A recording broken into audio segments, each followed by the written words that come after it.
I'm going to be doing some light verticutting on my Bermuda grass today using the Sunjoe dethatcher and scarifier. Now there's two reasons why I want to verticut my lawn today. The first reason is because there is developing a little more thatch than I'd like to see in my turf grass. You should usually start to do this type of thing when you get more than a ½ inch of thatch underneath your grass. The second reason is I'm experiencing floating when I mow my lawn. That's what happens when your mower no longer touches the surface of the ground and it instead begins to bounce on the turf.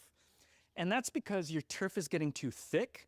And when your mower bounces on the surface of the turf, it starts to leave uneven lines. And I'm starting to notice that no matter what mower I use, whether that's a rotary mower or a gas-powered reel or even a manual reel. And so that's why I'm going to be verticutting. Verticutting is a less aggressive way of thinning out the grass in your yard. Unlike dethatching, which often uses tines to pull away at the roots, which is very common with cool season grasses, can be very destructive for Bermuda grasses.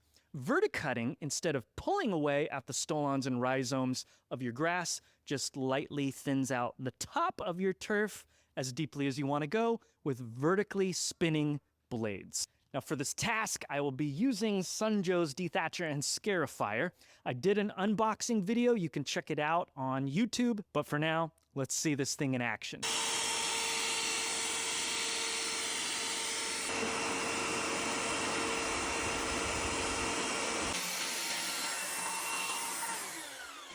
All right, let's see the results here.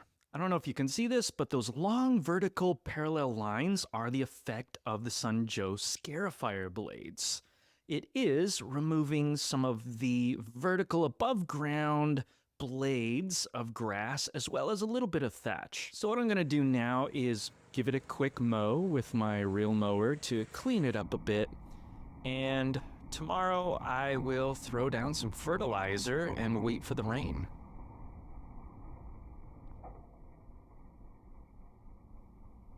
All right, so I finished with the light verticut of my whole yard, and then I ran my reel mower over the lawn just to clean it up. And it might just be a placebo effect, but it felt a lot smoother mowing the lawn after I thinned it out with this Sunjoe. You can still see some vertical lines going through it when you get close up to it. So I know that Sunjoe did some work. It thinned it out, and I'm really excited to lay down some fertilizer tomorrow morning and for some rain to come the next day because I think this is gonna pop.